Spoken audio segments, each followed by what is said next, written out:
Hey there, everyone. You join me in the grounds of Trinity College on a beautiful Sunday afternoon in Dublin, and I'm here to speak with a friend of mine called Paddy Cahill, and he has a piece opening in the Limerick City Gallery next Thursday. So, PC, what you got for me? Well, hi Mark. The piece I have opening is called Yellow, and it's a performance-based film. So it's a film that I made with the performance artist Amanda Coogan, who I've been working with for the last few years. And I suppose if you want a bit of background, how it came about was myself and Amanda had been working together for the last few years on various things, and her work she's a performance artist and a durational performance artist, so that her performances tend to go on for, she did a 24-hour one recently, she does 4-hour, 8-hour, whatever, and people come and go. And when I was working with her before, I would shoot, various parts of the performance, and then we'd edit it down to, say a 10-minute video, and it would be, so that people could see what happened throughout it. But for me, it was pretty unsatisfactory in the way that the first thing to go was the durational nature of the performance, and that in many ways is the most important thing to what the live viewer got out of it. Is the live person who goes around to the live performance would sit there, and they might sit there for 20 minutes, they might sit there for 2 hours, but they'd get absorbed into this space. And when I would shoot that and then edit it down, it just seemed like it was really just such a small element of what actually happened, and it didn't really represent what actually occurred. Yeah. So Amanda was doing this performance, this Yellow, it was during the theatre festival there the year before last, and basically it's this performance that she's been doing for quite a few years called Yellow. And I suppose it's something you need to see for yourself to kind of maybe take what you might think it's about. Like Amanda wouldn't tell you herself what it's based on or whatever else, but basically anyway, it's a 4-hour performance, and so Amanda performed it the first night in St Mary's Abbey, which is an old medieval little vaulted room. So it was in Dublin, yeah. Okay. And so when was this? It was the theatre festival the year before last, so it would have been, say, September 2010. 2010. Yeah. Okay. And basically, so she performed it the first night, and then for the following 5 nights, 5 different performance artists re-performed it.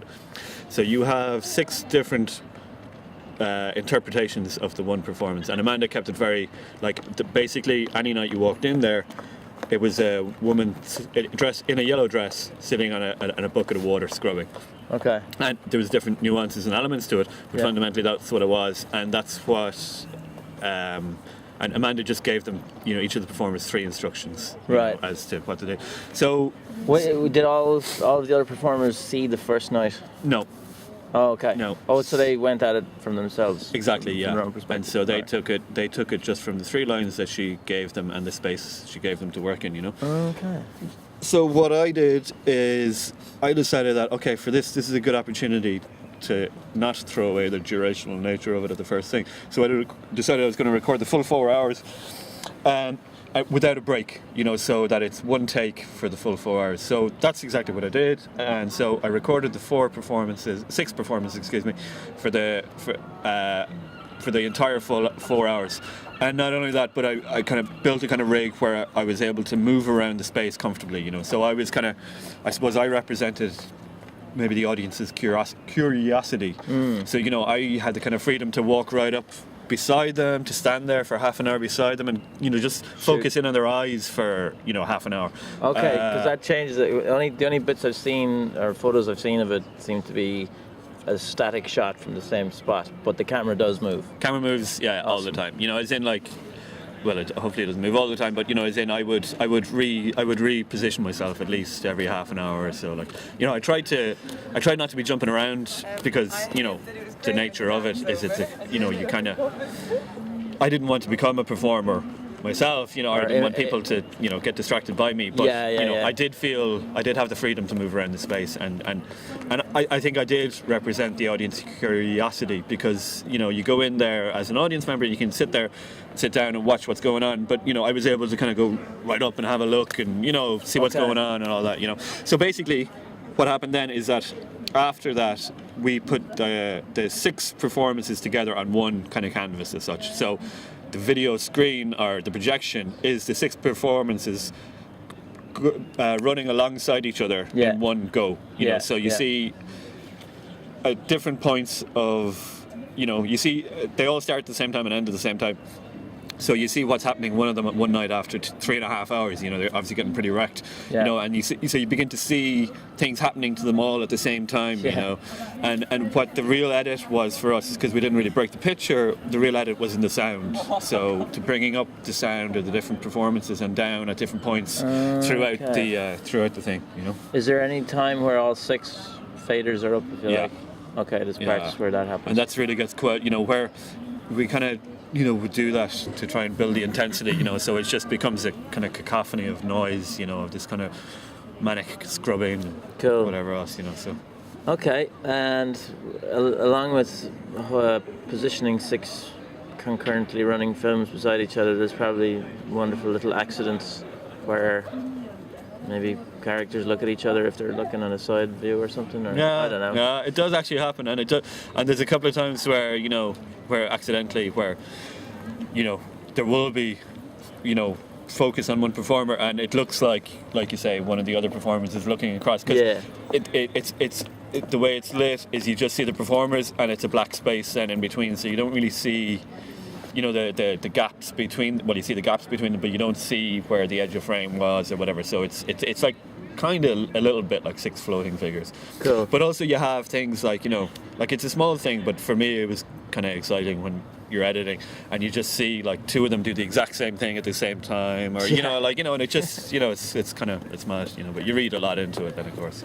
All right. Well, hopefully, I don't know. I was talking to a friend last week, Robin Palmer, about, he's the sort of guy who, when he goes into a theatre or an exhibition, he doesn't pick up the leaflet at the start. He goes in and just lets the art do its thing on its own merits without having to need a title or whatever. But your title doesn't give away a whole lot. It's just yellow, which is really interesting. So hopefully we haven't given away too much for folks, but I think it's really good I understand it a bit better now after this chat. Yeah, but I would encourage people not to read the background to it, not to read the background, not to read the blurb that goes with it, as in just go into the space, and you see it there, and don't worry too much about trying to, see what you should be interpreting or whatever, just sit there and absorb it, because people have said, and hopefully it does become a little bit hypnotic, just watching it, so enjoy it in whatever way you want, but don't feel like you have to, for me it's all about, a lot of people, feel intimidated by performance art, and, they feel like it's something, or they dismiss it very quickly. And for me, it's all about making images, and the, the different positions that a performer will get into, the different things they make. It's the image, they're making an image that you look at then, and especially for me, shooting it, that's what I always read it as, that was about making images. All right. So what else is coming up for the Paddy Cahill machine? Well, I'm in negotiations with a pretty big Limerick performer at the moment. Mark O'Connor is his name, to make a music video, Sorry, more to follow on that, I wasn't leaning towards that at all, but no, well, I'm always trying to do bits and pieces. Documentary is my main interest, I suppose, and I'm interested in Limerick stories actually a lot, because Limerick is underrepresented on the screen. I think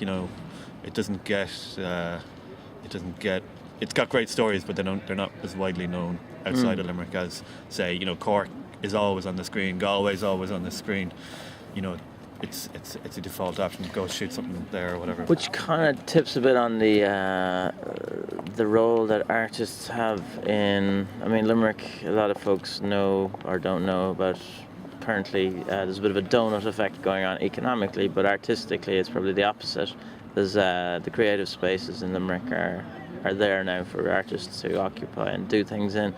But maybe, yeah, like you're saying, the real value of Limerick can be shared with the world through video and songs and other formats of plays and stuff as well. You know, like, and this may not be what people want to hear, but like, you know, in some ways the city centre of Limerick is hitting a kind of rock bottom, but when artists come in and take over stuff and stuff like that happens, you know, you look at something like Temple Bar. Temple Bar was born out of a space being kind of neglected and abandoned by the powers that be. Artists coming in and taking it over, and then a new vibrancy coming out of that. You know, so it shouldn't be seen as a negative. You know, it should be seen as a, you know, things will come out of this. Creative people will be attracted to Limerick because of the openness and friendliness it's being shown to artists there. You know, so I think it can only good things can come from this. Cool. So in an artistically interesting way, just to prove that we were actually in Trinity, there's the lens open now. There's the Book of Kells, which was a thing that artists did and we now still celebrate. And this is Paddy and Mark signing off. Thank you for listening or watching, and go see Paddy's exhibition opening this Thursday, and it's on till the middle of April. I think it's on for a month, so it's on for a little over a month, maybe 5 weeks from Thursday, which is today, if your radio show's going out Thursday. Oh yes, yeah. We might stick it up on YouTube before that to pimp it up. Anyway, bye from Trinity. Da-da-da-da-da. Wet. Zoom in on the birdies.